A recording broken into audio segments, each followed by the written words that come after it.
안녕하십니까. 박훈탁TV입니다. 미국이 우크라이나를 포기하는 것 같습니다. 미국의 하원 의장 케빈 메카시가 젤렌스키의 초청을 거부하고 백지 수표는 없다고 잘라 말했습니다. 뉴욕타임스가 미국과 서방이 우크라이나 탈출구를 제공했습니다. 바이든이 트럼프를 미래 대통령이라고 불렀습니다. 방송 전에 한 말씀 드리겠습니다. 여러분도 잘 아시다시피 제가 해임 취소 행정소송 진행하고 있습니다. 광주가 제기한 터무니없는 손해배상 청구 소송도 준비하고 있습니다. 제가 매우 어렵습니다. 여기 후원 계좌 있습니다. 자율 구독료 내는 셈 치고 좀 도와주시기를 간곡하게 부탁드리겠습니다.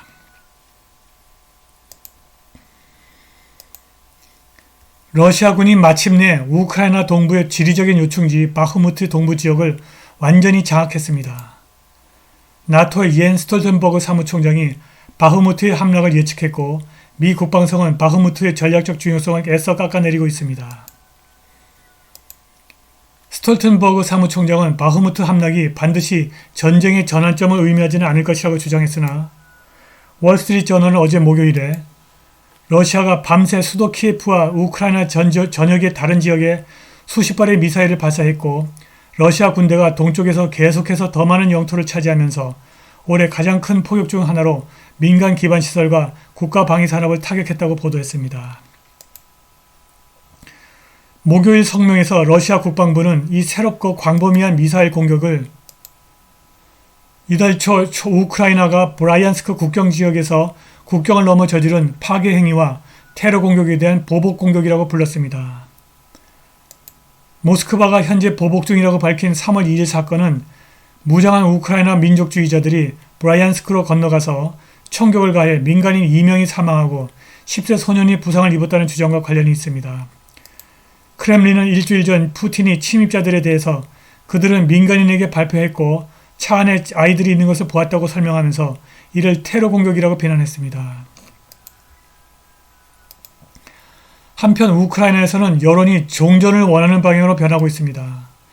점점 더 많은 우크라이나인들이 키예프와 모스크바의 평화회담을 보고 싶어 한다고 알렉세이 다닐로프 국가안보 및 국방위원회 의장이 목요일 인정했습니다. 그런데 그는 우크라이나의 한 토크쇼에 출연해서 이러한 변화가 매우 위험한 경향이라고 비난했습니다. 러시아와의 대화를 옹호하는 사람들이 점차 늘어나고 있다는 점을 명심해야 합니다. 서부 우크라이나 사람들조차 그런 이야기를 하기 시작하는 것은 매우 위험한 경향입니다. 라고 RIA 통신에서 다닐로프가 말했습니다. 키예프는 외교적 수단을 통해서 분쟁을 해결하는 초기 시도가 실패한 2022년 봄 이후 모스크바와의 어떠한 협상도 거부했습니다. 젤렌스키가 수요일에 방영된 CNN 인터뷰에서 미스터 메카시, 당신은 우리가 어떻게 일하고 있는지, 여기서 무슨 일이 일어나고 있는지, 어떤 전쟁을 우리가 초래했는지, 지금 누가 싸우고 있는지, 누가 지금 싸우고 있는지 와서 보기 위해서 이곳에 와야 합니다. 그리고 나서 결정을 하십시오 라고 말했습니다. 젤렌스키는 메카시 의장은 키예프나 우크라이나를 방문한 적이 없으며 그의 방문이 그의 입장에 도움이 될 것이라고 생각한다고 강조했습니다. 그런데 메카시의 반응은 아주 단호했습니다. 내가 말한 것에 대해서 매우 명확하게 합시다. 백지 수표는 없습니다. 알았죠?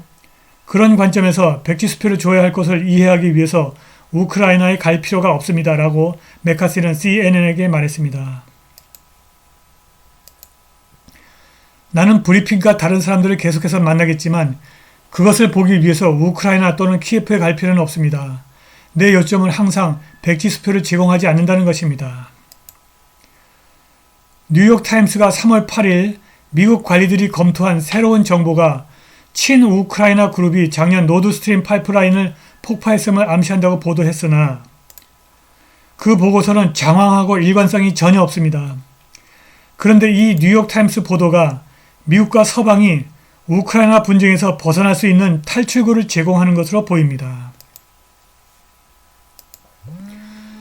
지난주 독일 수상 올라프 숄츠가 백악관에 갔고 이틀 후 우크라이나가 노드스트림2를 폭파했다는 가짜뉴스가 등장했습니다. 그런데 이것이 미국과 독일을 우크라이나에서 빼내기 위한 공작인 것 같습니다. 그것은 곤잘로 리라라고 하는 사람의 트윗을 몇 개 읽어보면 이해할 수 있습니다. 읽어보겠습니다. Within 12 hours, both New York Times and Washington Post published long articles claiming that a Ukraine group blew up the Nord Stream pipeline.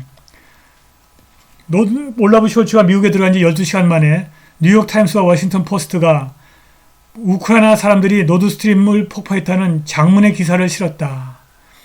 German media picked it up. 그리고 독일 미디어가 그걸 받았다. Now German defense minister is threatening to withdraw support from Kiev. 지금 독일 국방장관이 우크라이나에 대한 지원을 철수하겠다고 위협하고 있다. Now we know what's the plan. 이제 그들의 계획을 알게 되었다는 것입니다. The Germans are going to use the terrorist attack against the infrastructure as the excuse to pull out of the Ukraine project. 독일 사람들은 그들의 기반 시설에 대한 테러 공격을 우크라이나에 대한 지원에서 빠져나오는 구실로 삼고 있다는 것입니다. 올라프 슐츠 went to the US to tell Biden. 올라프 슐츠가 바이든을 찾아간 것은 이런 말을 하기 위해서 미국을 찾아갔다는 것입니다. Either you blame Ukraine, so we can pull our support for Ukraine. 당신이 우크라이나를 비난해라. 그러면 우리가 우크라이나에 대한 지원을 철수하겠다. 또는 we blame you and pull out of NATO. 우리가 당신을 비난하고 나토에서 나오겠다. 숄츠's trip was last week. 숄츠의 여행은 지난주에 있었고 and now coordinated stories come out. 협력된 이야기가 쏟아져 나왔다는 것입니다. It is inconceivable that Times Post, Financial Times, Zeit would have simultaneously published essentially the same long article giving such a laughably fantastical story. 뉴욕 타임스와 워싱턴 포스트, 파이낸셜 타임스, 독일의 자이트가 동시다발적으로 그렇게 똑같은 길고 우스꽝스러운 환상적인 이야기를 보도하는 것은 생각할 수가 없다. fantastical or not, 환상적이든 않든 they give the Germans the political cover to get out of Ukraine without breaking their relationship with the US.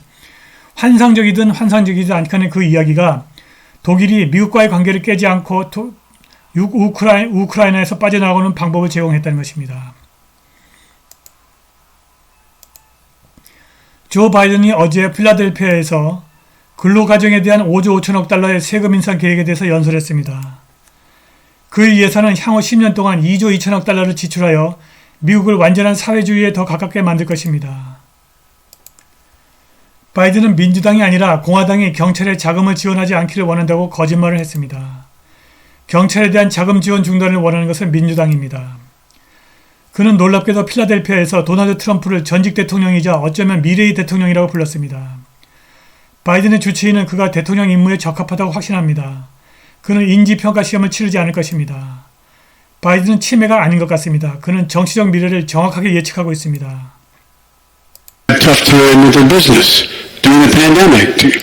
But guess what? You may remember, I was running for office at the time, but you all may remember it, that I had a big fight with the former president and maybe future president. Bless me, Father. 네, 오늘 방송 여기까지입니다. 감사합니다.